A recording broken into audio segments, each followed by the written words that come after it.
Hello and welcome to Forever Sports, and it is time to officially turn all of our attention to the international season. British and Irish Lions kicks off this weekend, and Friday night we'll see them take on Argentina. But today we're going to be looking at the Springboks and the fact that the next time South African players take to the field, it will be in the green and gold against the Barbarians on the 28th of June next weekend.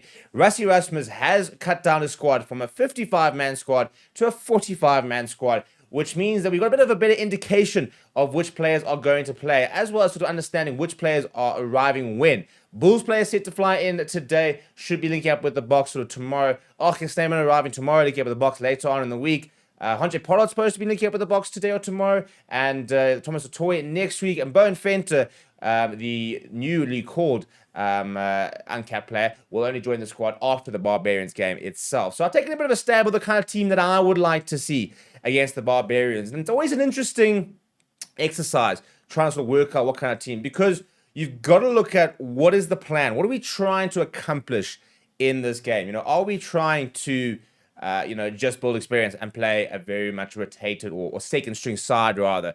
Are we trying to build momentum? Are we trying to start testing combinations? Are we trying to sort of work on our game plan? And there's lots of different aspects I think you've got to try and get right. So I've basically built a bit of a team which is kind of the view of testing combinations, having experience to guide those who are slightly less experienced. It's a team who I still think can get a result, and it's also an opportunity for someone, for example, the Japanese players, base players, or players who haven't played for the Boks in a while, to get some opportunities as well. So it's a bit of a mixture of a couple of first-team players.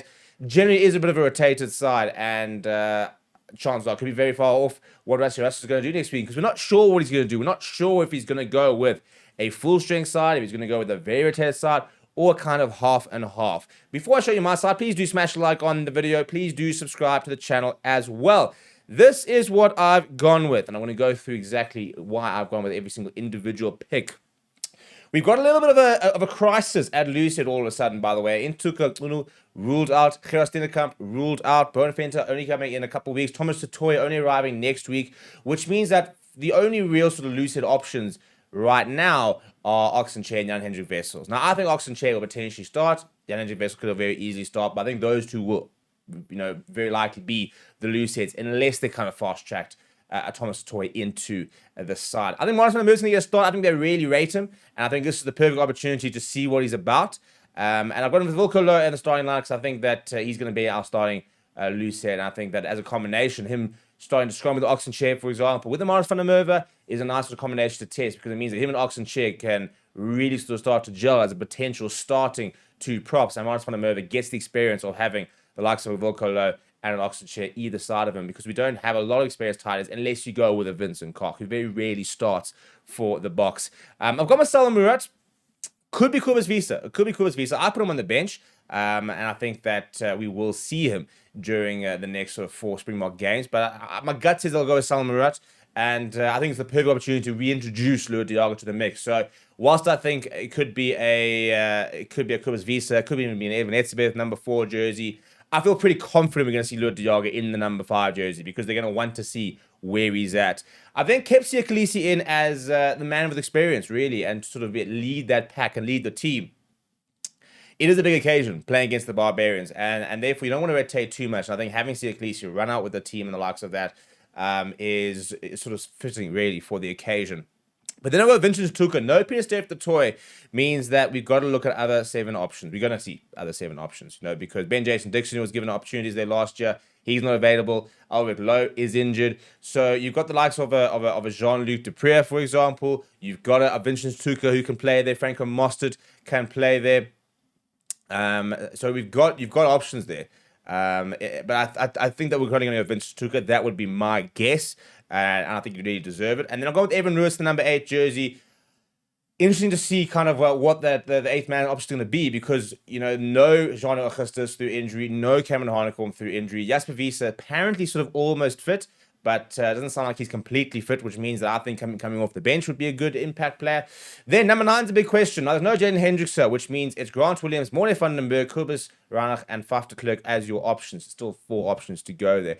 I've gone with Morne van den Berg and Grant Williams, and because I've gone with a 6-2 split, I've put Grant Williams on the bench, and I've started Morne van den Berg. I've got a sneaky suspicion we're going to see Morne Liebach start. It's the perfect kind of game, I think, really, for him. And my gut says Sasha probably starts at least one of the Italy tests, and Pollard probably starts one of the Italy tests. I think that we're going to basically use the next 4 games to kind of test the combinations, and then we're going to see full strength more or less throughout the Rugby Championship. Maybe one of the Australian games we might rotate. We're not going to rotate for the away test against Argentina, and then chance on that home test is hopefully when we potentially might be in contention to win the Rugby Championship. And we're going to go 2 full strength sides against New Zealand. So I've got with Morne Liebach at 10. The wings are going to be interesting. You know, Kurtley Orense, Cheslin Colby, I've left them out for now. I've put in Edwin van der Merwe, and I've put in Ethan Hooker actually on the wing, which is where he's played a lot of his rugby this season. Now, I think they view him also more of a centre option, but I think they'll have a look at him on the wing, because if he can play on the wing from a box point of view, and he can play inside centre and outside centre, he becomes a very valuable asset. I've gone with Andre Esterhuizen at 12. We might see a Caleb Moody at 13, for example. My gut says that, you know, if you're going to rotate a bit with an Ethan Hooker and the likes of that, then maybe Jesse Creel is kind of your safe option. Again, want to get him playing. Hasn't played for a few weeks from sort of Japan there, so you want to get him some game time because he'll be starting against Italy. And then Aphelele Fassi at full back. There's no Quan Horn. Damian Willemse is ruled out through suspension, so it's going to either be Fassi or Willie le Roux. It doesn't count towards caps. My gut says it will be Fassi. You might even see Sasha starting at 15, to be honest. Off the bench, I've gone with Malcolm Marx, Jan-Hendrik Wessels, Asenate, and Klaber Kanye. Again, lots of two young players in Jan-Hendrik Wessels, Asenate, and Klaber Kanye, and then the experience of Malcolm Marx in between them. So I always like mixing a bit of experience into the youth, you know, rather than going, for example, a Jan-Hendrik Wessels, Marcus van der Merwe, Asenate, Klaber Kanye, who will have only had one player in Jan-Hendrik Wessels, got about 3 test caps to his name between the 3 of them, versus adding some of the experience either in the middle or in between the 2. So then I've gone with Kobus Wiese off the bench. I'd really like to see what he can do. I think that we need to start looking at our lock depth. We could see a Jean Klein as well, obviously involved. Maybe that could be somebody who starts in the number 4 jersey as well. I do think that we'll see him a lot more in sort of the bigger games as we keep going. Obviously, injuries will also play a role with his involvement. And I've gone with Kwagga Smith and Jasper Wiese. You could go Jean-Luc Dupré pretty easily. I think that you want to give Jasper Wiese some minutes, so I think he will be on the bench at least. And Kwagga Smith is always kind of, you know, your go-to. And especially against the Barbarians, Rassie Erasmus spoke about the fact that it gives an opportunity to rotate, but you can't lose the game.